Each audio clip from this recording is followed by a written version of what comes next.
దొండకాయ ఉల్లి కారం టుడే స్పెషల్. మీరేం స్పెషల్స్ చేసుకున్నారో చెప్పురి మాకు. ఈరోజైతే మేమైతే దొండకాయ ఉల్లికారం, పాలకూర ఉల్లికారం కూడా ఉంది మన దాంట్లో, చూడుర్రి. ఇదైతే ఫుల్ వీడియో నేను రిలేటెడ్ వీడియోస్లో ఇస్తాను లింక్. ఇన్స్టాగ్రామ్లో అయితే బయోలో ఉంటుంది, స్టోరీలో కూడా పెడతా, స్టోరీలో కూడా లింక్ ఉంటుంది, చూడుర్రి. పాలకూర ఉల్లికారంకి మంచి రెస్పాన్స్ ఇచ్చిర్రు, హ్యాపీ. ఇది కూడా నచ్చుతుంది మీకు. ఈ వీడియో చూసేసి ఎట్లుందో మాకు కామెంట్ అయితే చేసి చెప్పుర్రి.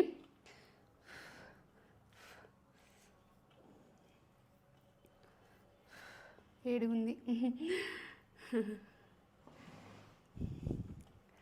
దొండకాయలు మంచిగా మగ్గిచ్చి మమ్మీ ఈ ఉల్లిగడ్డ కారం వేసింది. ఇట్లా వేడివేడి అన్నంలా వేసుకొని కలుపుకొని తింటే